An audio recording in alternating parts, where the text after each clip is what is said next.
لەسەر ڕێگەی گوێڕ و لە دووری 20 کیلۆمەتر لە ڕۆژئاوای پایتەخت پرۆژەیەکی استراتیجی گەورە سەری هەڵداوە کە دەیەوێت نەخشەی سامانی ئاژەڵی و ئاسایشی خۆراک لە هەرێمی کوردستان لە بنەڕەتەوە بگۆڕێت.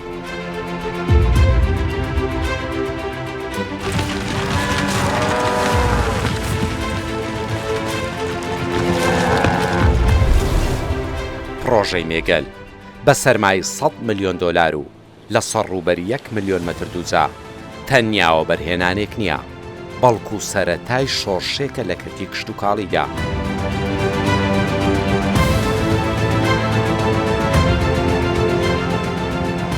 ئەم پرۆژە زەبەلاحە کە قۆناغیەکەمی تەواو بووە و دووەمیشی لەژێر جێبەجێکردندایە، وەک ناوەندێکی مۆدێرنی بازرگانی ئاژەڵ کار دەکات بە سیستەمێکی جیهانی. هەلی کاری بۆ نزیکەی 1000 کەس ڕەخساندووە.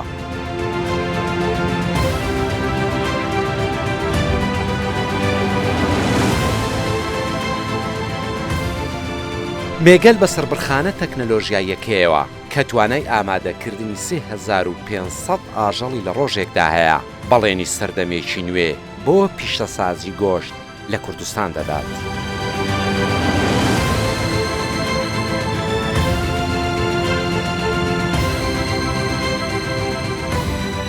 بە گوێرەی ئامارەکانی بەڕێوەبەرایەتی گشتی سامانی ئاژەڵ، بازاڕەکانی هەرێمی کوردستان ساڵانە پێویستیان بە 90,000 تۆن گۆشتی سوور هەیە. سەرەڕایبوونی سەربەرخانەی فەرمی حکوومەت لە سەرجەم شار و شارۆچکەکاندا هێشتا لە نێو کۆڵانەکاندا ئاژەڵ سەردەبڕدرێت و گۆشتەکەی دەفرۆشرێتەوە. ئەوەی لە سەرجادە و لە کۆڵانەکانە سەرەبڕێ ئاژەڵ ئەبینین ئەمە بەتەواوەتی ناتەندروستە و هیچ دڵنیاییەکی تەندروستی لەم بابەتەیە نییە و هاوڵاتیان معەڕەزن بۆ توشبوون بە نەخۆشی هاوبەشەکانەوەی لە نێوان مرۆڤ و ئاژەڵا هەیە. ئەوەی کە سەرجەمی ئەو ئاژەڵانی کە لە سەربڕیخانەکانی فەرمی حکوومەتی هەرێمی کوردستان وانەی کەرتی تایبەت سەرەبڕێن بە دڵنیاییەوە تەندروستن و پشکنینیان بۆ ئەکرێت پێش سەربڕین و دوای سەربڕین.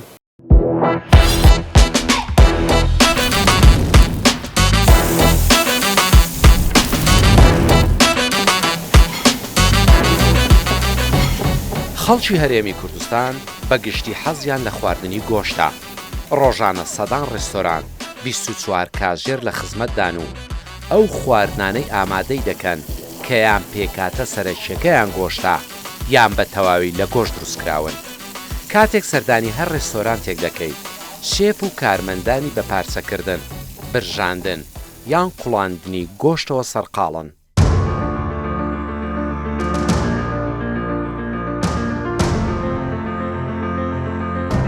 هەرێمێک کە ساڵانە بە بەهای زیاتر لە 1 ملیارد دۆلار گۆشت بکڕێ، پێویستیەکی زۆری بە پەرەپێدانی سامانی ئاژەڵی خۆماڵی هەیە بۆ ئەوەی ڕێگری لە چوونە دەرەوەی ئەو سەرمایە گەورەیە بکرێت.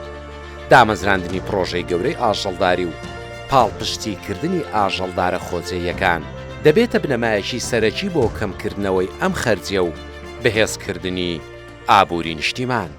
لە دڵی پایتەختی هەرێمی کوردستان پرۆژەیەکی سەرنجڕاکێشەیە کە ناوی مێگەلە.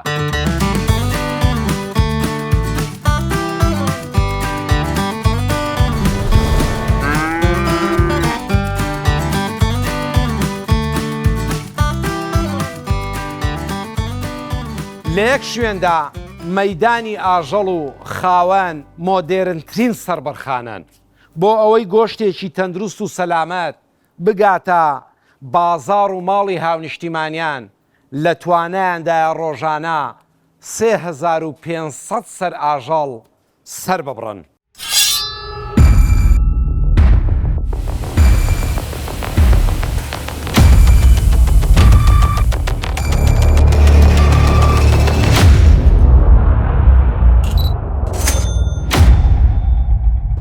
لە بەرنامەی ئەم زارەی مەیدین کوردستان بۆتان باس دەکەین چ جۆرە گۆشتێک و لەکوێ گۆشت بکڕین.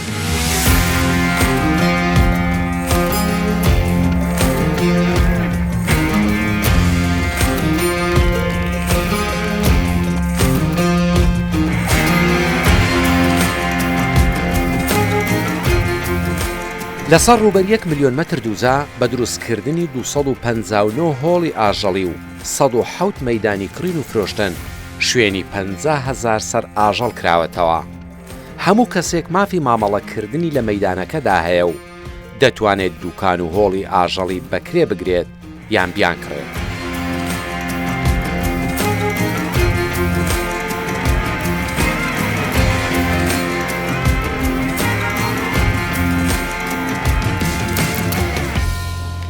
ئێستا پرۆژەی مێگەل ئاژەڵی گۆشت لە ناو خۆ و دەرەوە دەکرێت، بەڵام هیچ ئاژەڵێک بەبێ پشکنینی تەندروستی ورد ناهێنرێتە نێو پرۆژەکە. ئەمە دوو زۆر ئاژەڵی دەکڕین، ئاژەڵێک کە حازر بێ بۆ سەربڕین، یعنی تەواو پێ ڕاگەیشت بێ گۆشتەکەی تەواو گۆشتی گرتبی. زۆرەکەی دیکەشمان هەیە بۆ مەبەستی بەخێوکردن، یعنی زعیف بێ لێرە بەخۆمان پێ بگەینین. بەگشتی کە داخل دەبی بۆ مێگەل ئەمە دوو فەحسمان هەیە، فەحسی وەرگرتن بۆ پرۆژەی مێگەل، فەحسی ناردن بۆ قەسابخانە. کاتێک حیوانمان بۆ دێ لە دەرەوە یان لە ناوەخۆ پێش ئەوەی داخلی مێگەل بی، ئێمە ڕاستەوخۆ فەحسی ڕەگەز، تەمەن، تەندروستی گشتی لە بۆ دەکەین. لە پاش ئەو مەرحەلەیە، لە پاش ئەو قۆناغی ئێمە ڕاستەخۆ ناینێرین بۆ قەسابخانە، بەڵکو لە قاعەی تایبەتی خۆمان دەهێڵینەوە تا کۆنتترۆلی سترێسەکانەکەین، کۆنتترۆلی پلەی گەرمیەکانەکەین کە بە تەواوی ئارام بوونەوە ئەو کات دەینێرین بۆ قەسابخانەکان. بە پێی داواکاری بازاڕ ڕۆژانە ژمارەیە گۆلک یاخود گوێرەکە ژیسک و کاوڕ دەهێنرێنە بەشی سەربەرخانە، لەوێ جارێکی دیکە پشکنینیان بۆ دەکرێتەوە، شێشیان دیاری دەکرێت و لە ڕێگەی ئەو بارکۆدەی لە گوێزگەکەیاندایە سەرجەمداتا و زانیاریەکانیان تۆمار دەکرێن. هەموو ئاژەڵێک لە پشکنینەکان دەرناچێت. بۆ نمونە ئەم بەرخە تووشی نەخۆشی دانکە بووە و تاوەکو چارەسەر وەرنەگرێت گۆشتەکەی شیاوی خواردن نییە. نیشانەکانی لەسەر دیارە. ئەو ئاژەلە پۆکسی هەیە. بەڵێ پۆکس نەخۆشیێکی ڤایرۆسیە کە زیاتر لەو شوێنانە دەردا کە تووشی پێوە نییە، هەم لە دونگی هەیەتی هەم لە گوێ و سینگیشی هەیەتی. هەتا ئەوە چارەسەر نەبێ ناچێتە قەسابخانەی مێگەلەوە. هەر ئاژەڵێک هەر نەخۆشیێکی هەبێت کە بە کەڵک سەربڕین ئەوە چی لەکەن؟ ئەمە دەگەڕێتەوە جارێکتر بۆ کێڵگە، لەوێ چارەسەری تەواوی بۆ دەکرێت، لەوێش بە هەمان شێوە ستافێکی ڤێترنەری شارەسەری بۆ دەکرێت. پاش ئەوەی مدەی دەرمانەکەی تەواو دەبێ، چونکە کە دەرمان بەکارات بە کەڵک سەربڕین نایە تا 21 ڕۆژ، هێندێ دەرمانێ بۆ 30 ڕۆژ دەهێڵدرێتەوە. پاش تەواوبوونی چارەسەری جارێشتر هێندرێتەوە بۆ سەربڕێژ. لێرەدا بینین کە مێگەل چەندە تەندروستی هاونیشتیمانیانی لا گرنگە. ئەبینی کە تیمێکی سێکەسی بڕیارەدەن کە ئاژەڵێک ئێستا گۆشتەکەی شیاونیە بۆ خواردن ئەگەڕێتەوە تا چارەسەرە بێت.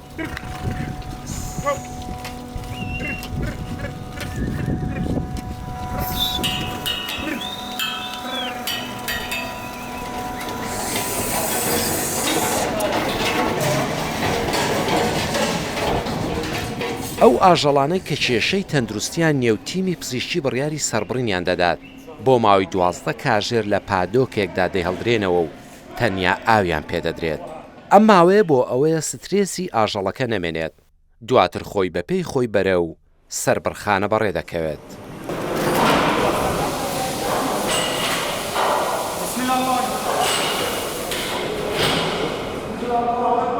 هەر کەسێک بێت بچێتە نێو سەربڕخانە دەبێت بە ڕێکارە تەندروستیەکاندا تێپەڕێت، جلی تایبەت بپۆشێت و بە تەواوی پاکش بکرێتەوە.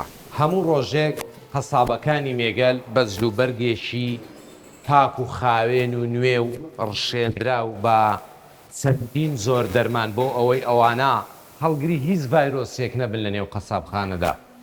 کاگڕایت بەر لەوەی کە بچێ ژووری قەسابخانە ئەبینین ڕێنماییەکان بە زمانی کوردی و عەرەبی و ئینگلیزی نووسراون. یەکێک لە یاسا و ڕێکارەکانی کۆمپانیای مێگەل ئەوەیە ئێمە پابندبوونێکی تونمان هەیە بە ئەستاندەرە نێودەوڵەتیەکان کەوا دڵنیا دەکاتەوە ئێمە بەروبوومەکی تەندروست و پاک و فرێش پێشکەش بە خەڵک بکەین. ئێمە ئەوەی ئێستا جەنابەت دەیبینی سیاسەتی کوالیتی و سەلامەتی خۆراکە هەمومان پابندی بەو سیاسەتە کە دانرایە. ئەم سیاسەتەنەش پێوەستە بە سەلامەتی خۆراک کە شەهادەی ISO 22000 FSC کە بەرزترین شەهادەی سێفتیە لە جیهانەوە و هەروەها ISO 9001 کە مەنیجمنت سیستم پێی دەڵێن و هەروەها شەهادەی حەلال بە بۆیە لە کارمەندەکانی ما هەمومان دەبی پێوم ئەم پابند بین بەو ڕێکارانە ئەو ڕێنمایانە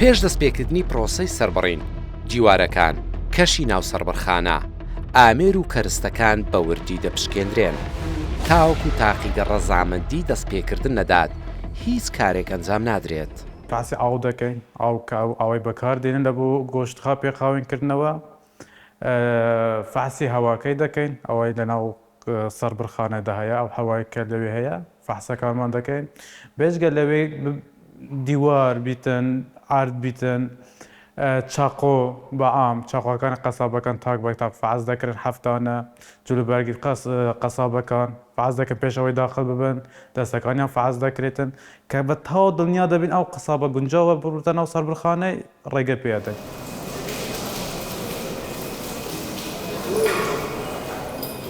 لێرە سەربڕین بە دوو شێوازی کلاسیک و ئۆتۆماتیکی ئەنجام دەدرێت هەردوو شێوازەکە بەپێی ڕێنماییەکانی ئاینی ئیسلامن ناوی خودای لەسەر دەهێنرێت و ڕوە و قیبلا سەر دەبڕدرێن پرۆسەی سەربڕین لەژێر چاودێری پزیشکی ڤێترینەری دەبێت بۆی چاودێری تەواوی خوێنبەربوونەکە بکەین کە بە ڕێژەیەکی تەواو خوێنبەربوونەکەی بۆ بە ڕێی ئاینی ئیسلامی پیرۆز و ڕوو لە کەعبە سەر دەبڕدرێت پاشان بە کۆمەڵی قۆناغ دەڕوات و تا پێستەکەی لێ دەکرێتەوە و ورگ و هەموو شتەکانی تەکمیل دەبێ و کەوڵ دەکرێت بە کاملی.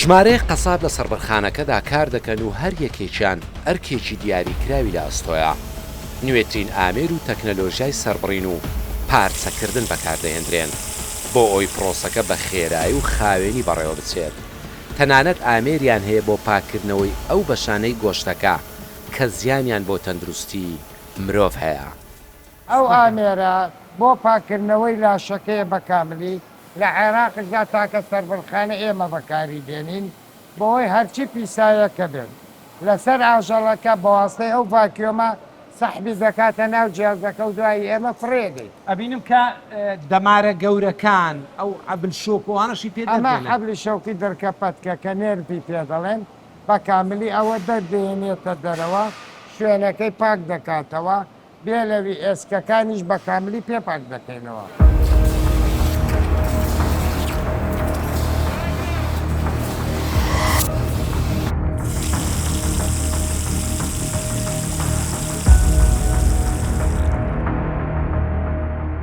لە هەموو قۆناغەکاندا پزیشکێکی ڤێتەرنەری چاودێری پرۆسەکە دەکات لە سەرەتاوە تاوەکو دەگاتە شوشتنەوەی گۆشت و لێدانی مۆری کوالێتی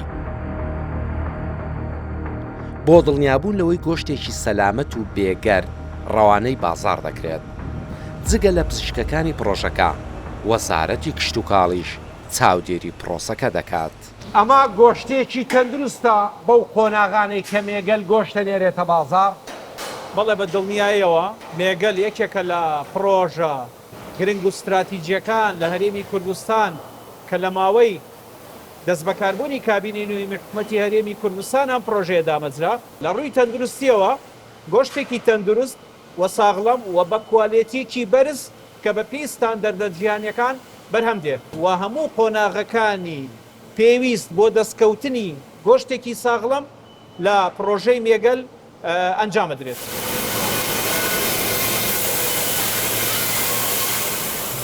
گۆشتەکە هەر لە ڕۆژی سەربڕیندا ڕەوانەی بازاڕەکان دەکرێت لە ئەگەری مانەوەشیدا لە پلەی گەرمی لە نێوان 0 بۆ 4 پلەی سیلیزی ژێر 0 ڕادەژیرێت و دەتوانرێت بۆ ماوەی 21 ڕۆژ گۆشتەکە بە تازەی بهێڵدرێتەوە. ئێمە گۆشتەکە دەتوانین هەتا 21 ڕۆژ بهێنینەوە و لە دوای ئەوە دەتوانین ببینە فریزینگ بەس پلەی بەستن. بەڵام ئێمە ئێستا لێرە تەنها بەشی ساردکەرەوە بەکاردێنین لە ئێستاە لە 0 هەتا 4. ئیتر چەند ڕۆژێکە بینێت یاخود حەسەب تەڵەبێ لە دوای 24 کاتژمێر ئەچێتە بازاڕ. یعنی ئەگەر 3 هەفتەش گۆشت بمێنێتەوە لەم بەشەدا هەروە خۆی فرێشە فرێش دەمینێتەوە. بەڵام ماشەڵا هەمان ئەو ڕۆژەی کاژەڵەکە سەرەبڕێ و ئەگرێتە چێتە بازاڕ. زۆربەی کاتەکان حەسەب تەڵەبێ دەچێتە بازاڕ ڕۆژانە. بەشەکانی دیکەی ئاژەڵەکە وەک جەرگ، هەناو، پێستە و سەروپێ دەبردرێنە بەشی تایبەت بە خۆیان. ئێستا بە تازەی دەفرۆشرێن. بەڵام پلان هەیە لە داهاتوودا پیشەسازی پێستە و ڕیخۆڵە لە نێو پرۆژەی مێگەلدا دابمەزرێت. لە قۆناغی ئێستادا سەرجەم پاشماوەکان ئاژەڵی مردار بوو یان ئەو ئاژەڵانەی گۆشتەکەیان لە پشکنین دەرناچێت لە فڕنێکی تایبەتدا دەسووتێنرێن. کاتێکە پاشماوەی ئاژەڵی سەربڕاو یاخود ئاژەڵێک کە مردارە بیت بۆنێکی ناخۆش ژینگە پیسەکە ئەم ئامێرە ئەم دەردە چارە سەرەکاتنا؟ بەڵێ بێگومان ئەو ئامێرە لێرە دەبینین یەک کە لە گەورەترین فڕنەکانی سوتاندن لە عێراق دەدایم بڵین تاکە لێرکوانەکە هەیتمان کە پێگاتیە لە 4 بێرنەری بچووک و 2 بێرنەری گەورە. قووەتی ئەو ئامێرەی دەتوانین بڵین تەن و نیوەکی دەتوانین بسووتێنین لە پاشماوەی چ ئاژەڵ بیتن چ ئاژەڵێک بیتن با بڵین کە لە شەکەی بە کەڵکی خواردن نییە یاخود پاشماوەکانی ئاژەڵ بێتن یاخود پاشماوەی پزیشکی بیتن دەیخەنێ ناوێ تاوەکو تەن و نیوەک دەگریتن لە ماوەی 3 سەعاتدا خۆڵەمێشەکەی دەبتە 2 بۆ 3 کیلۆ. تەواوی ئاو خوێن و پاشماوەی سەربڕخانەکە لە ڕێگای پێشکەوتوترین تەکنەلۆژیای سەردەمەوە پاک دەکرێتەوە بۆ ئەوەی دووبارە بەکار بهێنرێتەوە.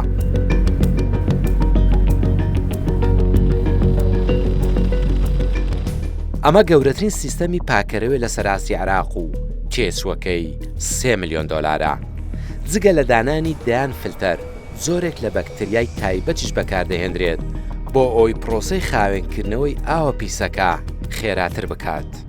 ئەما لێرە چاودێری ئەو بەکتریای دەکەین دەبی بزانین ئەو بەکتریایە کو گەشەی دەکا ئەوە کو دەبینێتەوە بۆ ماوەیەکی باشە تاوەکو ئەو ئاوەمان لە خاوێن کاتەوە بیستە ناو تانچی ئاوی خاوێنمان.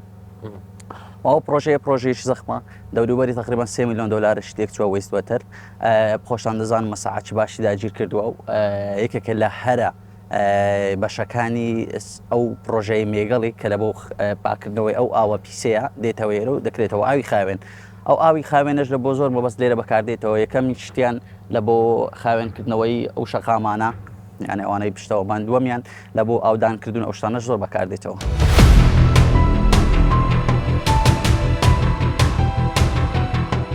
ئامانجەکانی مێگەل گەورە و استراتیجین. ئەمە پرۆژەیەک نییە کە تەنیا لە چوارچێوەی هەرێمی کوردستاندا کار بکات، بەڵکو لە هەوڵی بەدەستێنانی ئەو بڕوانامە نێودەوڵەتیانەشدایە کە ڕێگەی پێدەدات گۆشت هەناردەی وڵاتانی ڕۆژهەڵاتی ناوەڕاست بکات. ئیمکانێ بۆ ماوەی مانگێکی تر شادەکانی حەلال و سرتیفیکەیت و ئیزۆوانە تەواو ببن لە خلالی ئەو مانگە کە تەواو بوون شادەکانیمە داواکاریەکی زۆر لەسەر گۆشتی مێگەلە کە بدرێتە دەرەوە. کام وڵات بینێرنە کام وڵاتەکانی ڕۆژهەڵاتی ناوەڕاست. دوبەی زۆر داواکاری لەسەرە، قەتەر زۆر داواکاری لەسەرە، سعودی زۆر داواکاری لەسەرە. ئەوانە ئەو دەوڵەتانە سەرفیاتێکی زۆری گۆشتیان هەیە، ئەو گۆشتێک کلووانەش دێتن ئەکسەریەتەن لە دەرەوەی وڵات بۆیان دێتن بە فرێشی نایەنگەیتە. ئەمە لە بەرەوەی نزیک ئینجیرانین دەتوانین گۆشت لە خلالی 2 ڕۆژ بوو 3 ڕۆژ بگەینین بە فرێشی دەڕواتن بە گوێرەی ئەو دیراسەی کە ئێمە لە بازاری گۆشتماندا کردیە. ئەگەرەوە بکەینە 2 شێفت خۆی لە 7-8 ملیۆن کیلو گۆشت دەدەتن. دەتوانین کوردستان بە هەمووی بەشێکی عێراقش دابین بکەین و بدەینە دەرەوەی وڵاتش. ئامانجی دیکەی مێگەل ئەوەیە کە دەرگای بەڕووی هەموو ئەو کەسانەدا کراوە بێت کە لە کەرتی ئاژەڵداریدا کار دەکەن بۆ ئەوەی مامەڵی کڕین و فرۆشتنی ئاژەڵی گۆشتیان لەگەڵ بکات. هەر کەسێکی بەنیازی تجارەتێکی ئەوها بیتن و لە کەرتی ئاژەلداری شارەزا بیتن ئێرە دەرگای کراوەیە بەوەی بتوانیتن بێت لێرە بخۆی بکڕیت و بەخێو بکەتن و بفرۆشیتن و بازارکردن لەگەل مێگەلش دەتوانیت بکەتن چونکە ئەمە پێویستیمان بە ئاژەڵە کە پێویستیمان بە ئاژەڵ بیتن بۆ ئەوەی بڕۆم لە دەرەوەی وڵات بکرم دەتوانم لەو تاجرانە بکرم لەو بازرگانانە کە لە ئیشی ئاژەڵی ئیش دەکەن و ئەوانش سوودمان دەبن و ئیشی مەش بەڕێ دەکەویتن و کێشەشمان نییە لەگەل هیچ بازرگانێک کە بیەوێتن ئیشی ئاژەڵداری بکەتن لە مێگەل.